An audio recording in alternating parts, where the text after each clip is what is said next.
Assalamualaikum warahmatullahi wabarakatuh. Selamat datang kembali pada channel saya. Pada video kali ini saya akan menjelaskan bagaimana cara kita untuk menganalisis validitas konstruk itu dengan exploratory factor analysis atau EFA dengan menggunakan bahasa R ya. Dan khususnya di sini saya kerjakan ya R-nya itu dengan menggunakan R notebook.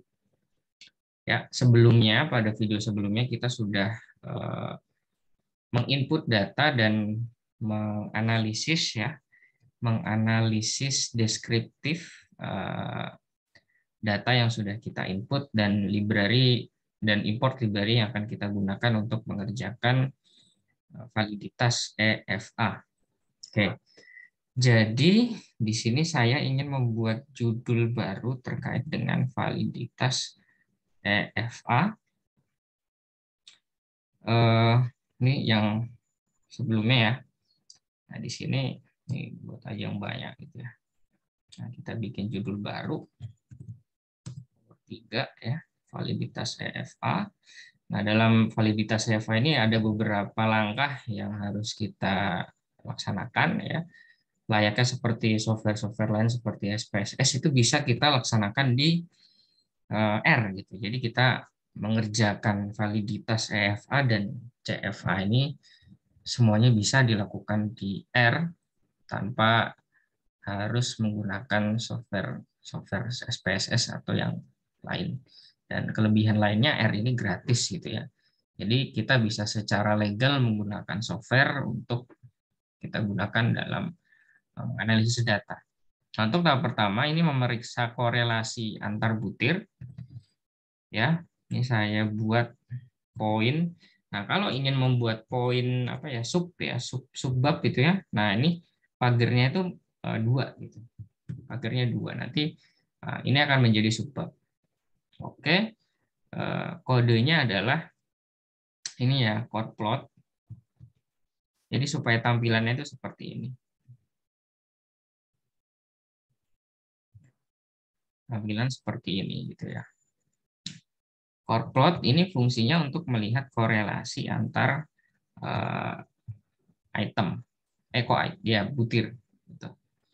Nah, di sini core data. Nah, sebenarnya bisa juga core data gitu ya. Ini dari apa? R-nya sendiri. Nah, sebenarnya bisa core data, cuma tampilannya kan seperti ini ya. Kurang inilah cakep gitu ya. Nah, caranya untuk supaya jadi matriks korelasi yang seperti itu ya. Nah, dengan fungsi core plot ya. Ini dari library core plot. Nah, core data ini adalah matriks korelasi kita. Nah, metodenya di sini untuk yang ditampilkan adalah bilangannya gitu. Nah, yang ditampilkan adalah bilangannya ya. Nah, yang warna yang sebelah sini tuh seberapa besar korelasi yang dihasilkan. Semakin biru warnanya, semakin biru tua itu semakin tinggi korelasinya. Kalau merah dia korelasinya semakin rendah. Ini ada yang merah. Dan semakin rendah itu dia warnanya akan semakin kabur gitu ya. Semakin tinggi korelasinya, itu warnanya akan semakin jelas. Kayak gitu. Nah, di sini butir 1 dia berkorelasi tinggi itu ke butir 9 ya dengan nilai korelasi 0,35. Di sini hanya ditampilkan 2 digit di belakang koma. Nah, selanjutnya menilai kecukupan sampel dengan Kaiser Meyer Olkin Measure KMOMSA. Ya, biasanya disingkat seperti itu. Nah, di sini saya ingin membuat subbab lagi seperti ini, kemudian insert new chunk, ya kan? Nah, kodenya ini aja, KMO data.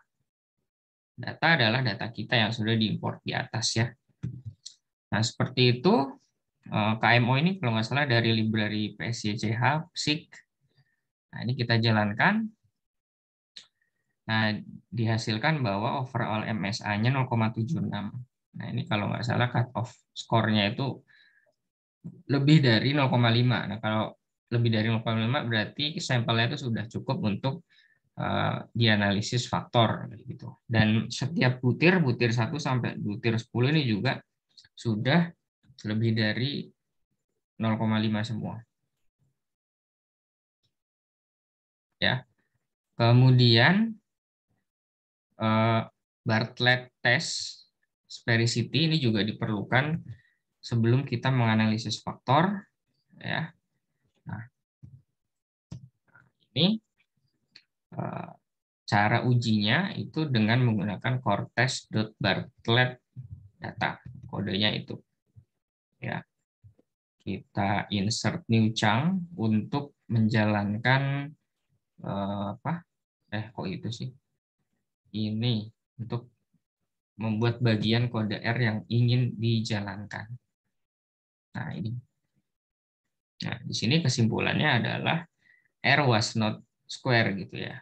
Artinya R dia tidak kotak gitu. Dan cut off-nya kita lihat di p-value-nya ini. Ya. P-value-nya ini kalau misalkan 0,05 berarti sudah memenuhi dan kita bisa melanjutkan analisis faktornya. Gitu ya. Nah, kemudian selanjutnya kita juga perlu melihat anti-image correlation. Ya, ini tahap keempat. Kita sekalian bikin chunk-nya. Oke, kodenya ini ya. Nah, ini saya juga pakai core plot ya. Nah, sebenarnya bisa kayak gini aja nih. Jadi, dari KMO data gitu ya. Kita lihat perbedaannya. Ya. Nah, KMO data, nah ini matriks AIC-nya nah, kayak gini gitu ya. Nggak estetik gitu ya. Nah, oleh karena itu kita menggunakan sama seperti tadi ya, tabel korelasi gitu ya. Nah, kita lihat di diagonal utama ini anti-image correlation. Nah, ini kriterianya harus lebih dari 0,5 antar butir. Ya, tiap butir, setiap butir. Nah, ini kalau dilihat pada diagonal utama ini nilainya sudah lebih dari 0,5 semua, artinya kita bisa melanjutkan analisis faktor. Seperti itu. Nah, kemudian ada juga saya pernah baca buku gitu, determinan positif. Ya. Jadi determinan dari matriks korelasi kita itu harus positif. Nah, cara mencari determinan ya det gitu ya. Det core data. Core data kan dia adalah matriks korelasi kita gitu ya. Nah, kita hitung di sini. Nah, diperoleh 0,34 hasilnya positif. Gitu. Artinya kita bisa melanjutkan analisis faktor. Ya. Tahap ke-6. Nah, tahap ke-6 kita sudah masuk ke prinsipal komponen analisis. Harusnya ini poin F ya. Harusnya poin F. Kita buat F ya. Kemudian ini insert new chunk. Nah, caranya prinsipal komponen analisis ini ya. Ini kita copy aja fungsinya. Nah, jadi di sini kita membuat PCA1 ini adalah ini ya, analisis PCA kita ya menggunakan fungsi printcom, data kita, kemudian scoresnya sama dengan true, core-nya sama dengan true. Nah, summary PCA1 ini digunakan untuk menampilkan hasil eigenvalue-nya gitu ya, hasil eigenvalue-nya. Nah, kita ini ya di sini.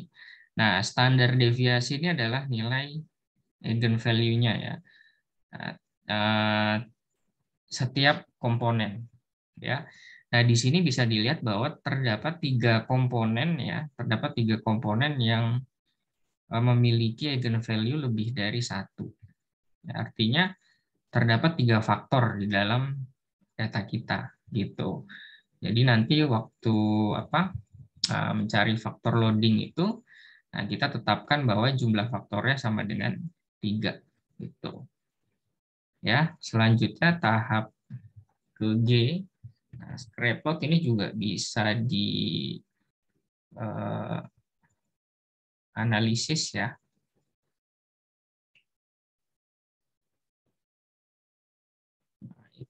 Setelah apa? Oke. Nah, kemudian kodenya adalah apa ini? Scree ya, Scree data.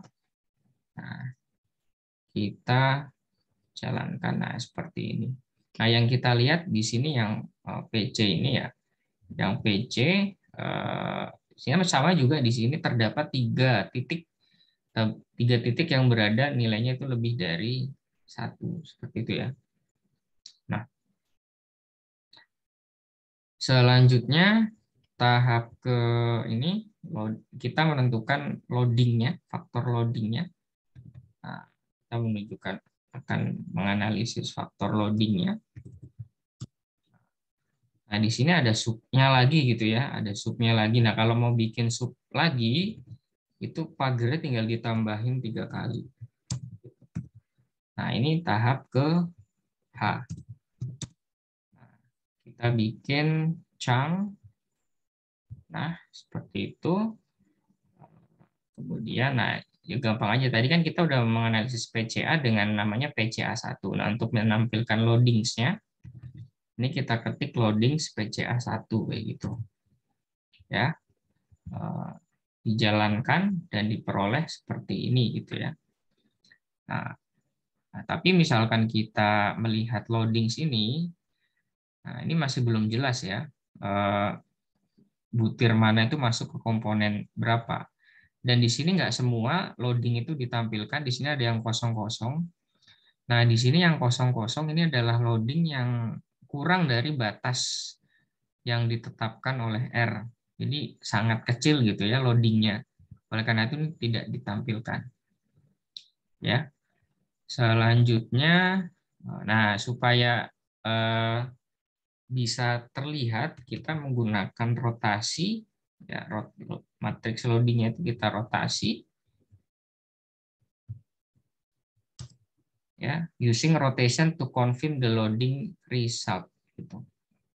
Nah caranya ini kita pakai fungsi factNL, faktor analisis gitu ya.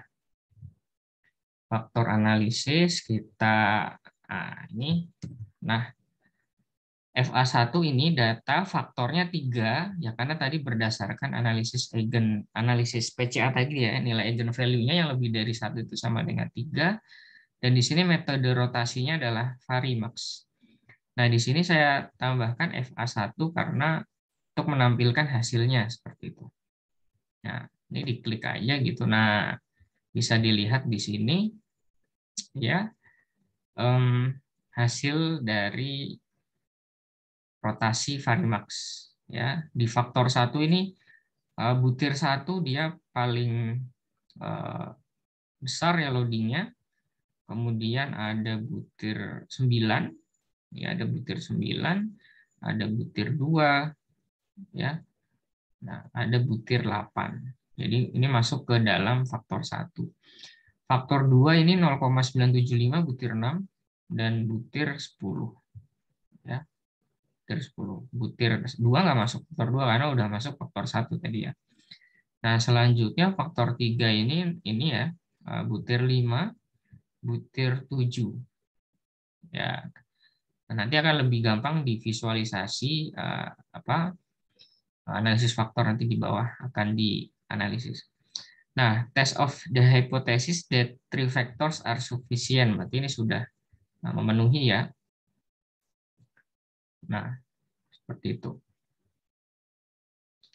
Nah, selanjutnya terakhir kayaknya. Nah, terakhir kita menggambarkan analisis faktor kita dengan diagram faktor analisis seperti ini. Nah, caranya kita insert chunk dulu ya. Nah, seperti ini. Nah, bisa kita lihat di sini B4 ini agak aneh sih waktu di analisis apa ini? Rotasi ini juga tidak masuk satupun ke ketiga faktor. Ini bisa dimungkinkan ada kesalahan di butirnya gitu ya. Nah, bisa kita lihat di sini ya, faktor 1 dia disusun oleh 4 butir, butir 1, butir 9, butir 2, butir 8, dengan masing-masing loading faktor yang ditunjukkan di sini. Faktor 2 ada 2 butir, faktor 3 ada 2 butir. Nah, ya, jadi hasil dari analisis faktor ini adalah kita mendapatkan 3 faktor di dalam data kita. Nanti berdasarkan 3 faktor ini akan kita konfirmasi dengan menggunakan CFA apakah 3 faktor ini sudah fit dengan data atau tidak gitu. Nah, misalkan ini kita udah selesai, jangan lupa di save ya, save all open. Kalau mau di preview bisa ini di sini ya, klik preview ya. Oh, udah. Ini ya, agak lama karena sambil merekam. Oke, nah ini. Nah, di sini kalau teman-teman sudah sampai sini berarti sudah menghasilkan file HTML sampai seperti ini. Oke, seperti itu terkait dengan analisis EFA dengan menggunakan R Notebook. Semoga bermanfaat. Wassalamualaikum warahmatullahi wabarakatuh.